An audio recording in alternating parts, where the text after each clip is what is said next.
Hello everyone, this is Pranav Kumar Singh from ISPC centre. Friends, आज हम लोग डेली करंट अफेयर सेशन के अंतर्गत 24 दिसंबर के महत्वपूर्ण करंट अफेयर्स को डिस्कस करेंगे। यह जो हमारा सेशन है वह आगामी सभी परीक्षाओं के लिए काफ़ी ही महत्वपूर्ण है। तो आइए आज का डिस्कशन हम लोग प्रारंभ करते हैं।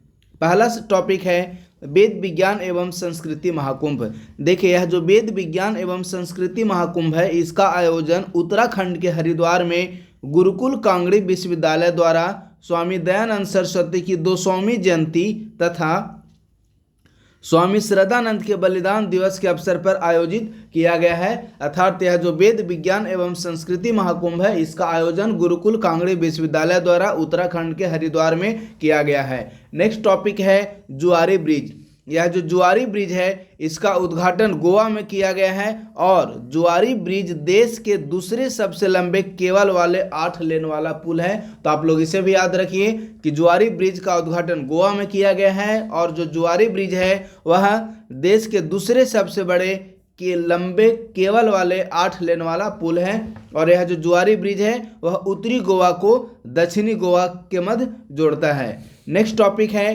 केंद्रीय नवीन एवं नवीकरणीय ऊर्जा और बिजली मंत्री ने सदन में जानकारी दी कि 31 मार्च 2014 ईस्वी तक सौर ऊर्जा की संचयी स्थापित क्षमता 2.28 मेगावाट थी, जो 30 नवंबर 2023 ईस्वी तक बढ़कर टोटल 72.31 गीगावाट तक पहुंच गई है। तो आप इसके डाटा को मेंस परीक्षा में आप इस्तेमाल कर सकते हैं। बेसिकली जीएस पेपर 2 का जो सेक्शन 3 है अर्थात साइंस एंड टेक्नोलॉजी का सेक्शन में आप इसके डाटा को इस्तेमाल कर सकते हैं कि हाल ही में केंद्रीय नवीन और नवीकरणीय ऊर्जा मंत्री ने सदन में यह जानकारी दी कि 30 नवंबर 2023 ईस्वी तक सौर ऊर्जा की कुल स्थापित क्षमता 72.31 गीगावाट तक पहुंच गई है।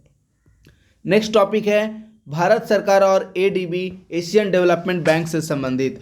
तो हाल ही में भारत सरकार ने एशियन डेवलपमेंट बैंक के साथ 100 मिलियन अमेरिकी डॉलर पर एक ऋण समझौते पर हस्ताक्षर किया है। इस ऋण समझौते का जो उद्देश्य है वह त्रिपुरा में शहरी और पर्यटन क्षेत्र का विकास करना है। तो संबंधित यदि इससे प्रश्न पूछे भी जाते हैं तो इस ऋण समझौते के स्थान पर एशियन डेवलपमेंट बैंक से संबंधित प्रश्न पूछे जाने की प्रबल संभावना बनती है। तो आइए एशियन डेवलपमेंट बैंक के बारे में हम लोग संक्षिप्त जानकारी लेते हैं। एशियन डेवलपमेंट बैंक की स्थापना 19 दिसंबर 1966 ईस्वी को की गई थी और इसका जो मुख्य उद्देश्य है वह एशियाई देशों के आर्थिक विकास की सुगमीकरण अर्थात एशियाई देशों के आर्थिक विकास को सुदृढ़ या गति प्रदान करने के लिए 19 दिसंबर 1966 ईस्वी को एशियन डेवलपमेंट बैंक की स्थापना की गई थी।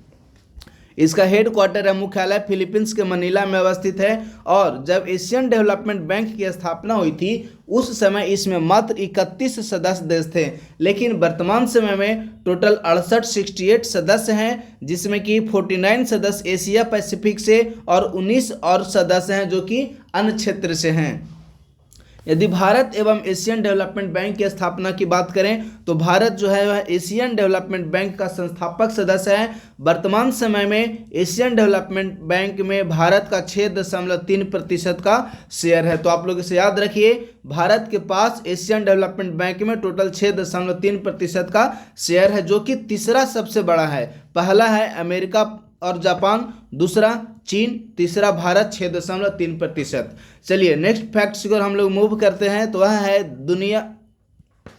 देश में पहली बार मंदिर प्रबंधन कोर्स की शुरुआत मुंबई विश्वविद्यालय द्वारा किया गया है। तो आप लोग इसे याद रखिए। सपोज यदि प्रश्न पूछ लिए जाते हैं कि हाल ही में किस विश्वविद्यालय द्वारा पहली बार मंदिर प्रबंधन कोर्स की शुरुआत की गई है, तो इसका आंसर हो जाएगा मुंबई विश्वविद्यालय। नेक्स्ट है आदित्य L1। देखिए, यह जो आदित्य L1 है वह भारत का पहला सूर्य मिशन था। तो आप लोग इसे याद रखिए कि आदित्य L1 भारत का पहला सूर्य मिशन है, जिसे PSLV-C 57 के द्वारा 2 सितंबर को श्रीहरिकोटा से प्रक्षेपित किया गया था और यहाँ 6 जनवरी को सूर्य की L1 कक्षा में पहुंच जाएगा। तो इस कारण आदित्य L1 बहुत ही महत्वपूर्ण हो जाता है। अब हम लोग इससे संबंधित कुछ अन्य फैक्ट्स को देखते हैं जो कि मेंस परीक्षा से संबंधित होगा। तो सौर अन्वेषण का महत्व के बारे में हम लोग यदि बात करें तो पहला हो जाएगा कि इसरो द्वारा जो सौर अन्वेषण या आदित्य L1 मिशन को प्रक्षेपित किया गया है, इसके महत्व या उद्देश्य क्या है। तो पहला महत्वपूर्ण उद्देश्य है इसकी सहायता से हम सौर मंडल के रहस्य को समझ सकेंगे। सूर्य हमारे सौर मंडल का महत्वपूर्ण केंद्र है। इसकी विशेषताएं अन्य सभी खगोलीय पिंडों के व्यवहार को काफ़ी प्रभावित करती हैं। तो इस कारण इसकी सहायता से अर्थात आदित्य एल1 की सहायता से हम सौर मंडल के रहस्यों को आसानी से समझ पाएंगे। दूसरी महत्वपूर्ण विशेषता है अंतरिक्ष मौसम एवं वातावरण की भविष्यवाणी आसानी से हो पाएगी। तो यह भारत के अंतरिक्ष मिशन या सौर मिशन की दूसरी महत्वपूर्ण विशेषता है। तीसरी विशेषता है सौर भौतिकी को इसकी सहायता से आगे बढ़ाया जा सकेगा, जैसे सूर्य में उपस्थित चुंबकीय क्षेत्र, हीटिंग मैकेनिज्म, प्लाज्मा गतिशीलता आदि की आसानी से जानकारी एकत्र की जा सकेगी। नेक्स्ट है ऊर्जा अनुसंधान को बढ़ावा दिया जा सकेगा। आदित्य एल1 मिशन की सहायता से भारत जो है वह अपनी ऊर्जा अनुसंधान मिशन को गति या बढ़ावा दे सकता है। चलिए नेक्स्ट फैक्ट्स को हम लोग मूव करते हैं। तो है बिहार का दूसरा अमृत भारत ट्रेन। तो हाल ही में बिहार को दूसरा अमृत भारत ट्रेन प्रदान की गई है और यदि अमृत भारत ट्रेन की बात करें तो इसकी जो गति है वह टोटल 130 किलोमीटर प्रति घंटा, यानी कि 1 घंटे में यह 130 किलोमीटर गति कर सकता है। अब यदि दूसरा अमृत भारत ट्रेन की बात करें तो यह पटना से नई दिल्ली के मध्य चलाया जाएगा और पहला अमृत भारत ट्रेन है वह दरभंगा से आनंद विहार के मध्य चलाया जा रहा है। तो आप लोग दोनों फैक्ट्स को याद रखिए कि अमृत भारत ट्रेन बिहार का दूसरा अमृत भारत ट्रेन पटना से नई दिल्ली के मध्य चलाया जाएगा और पहला अमृत भारत ट्रेन दरभंगा से आनंद विहार के मध्य चलाया जा रहा है और इसकी जो गति है वह 130 किलोमीटर प्रति घंटे अमृत भारत ट्रेन की गति है।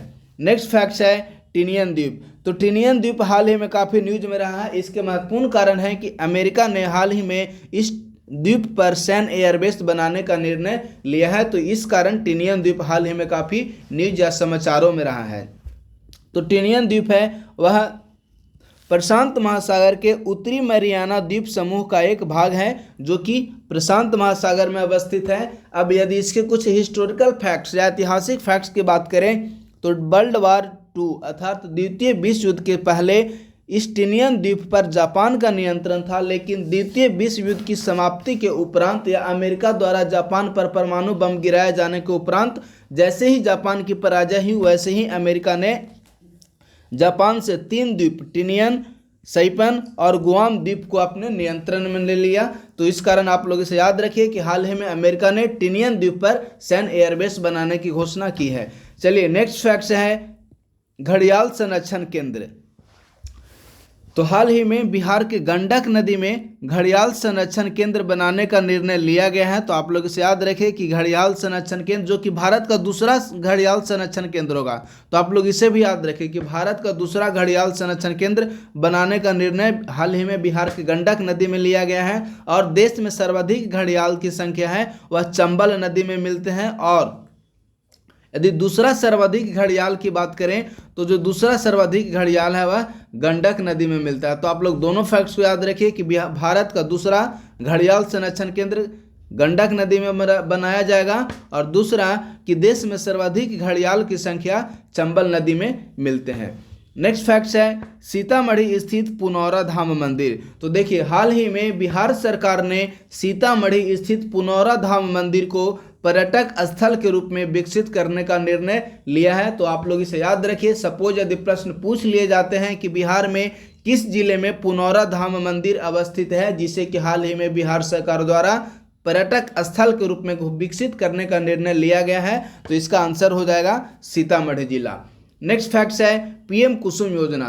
तो देखिए हाल ही में भारत सरकार ने पीएम कुसुम योजना की अवधि को बढ़ाकर 31 मार्च 2026 ईस्वी तक कर दिया है। अर्थात जो पीएम कुसुम योजना है वह अब 31 मार्च 2026 ईस्वी तक लागू की गई है। यदि पीएम कुसुम योजना की बात करें तो इसे वर्ष 2019 ईस्वी में नवीकरणीय ऊर्जा मंत्रालय द्वारा प्रारंभ किया गया था। तो आप लोग इसे याद रखिए, पीएम कुसुम योजना को वर्ष 2019 ईस्वी में प्रारंभ किया गया था और वर्तमान समय में इस योजना की अवधि को बढ़ाकर 31 मार्च 2026 कर दिया गया है। तो इस प्रकार से फ्रेंड्स आज का जो यह सेशन था वह समाप्त हुआ। बहुत बहुत धन्यवाद।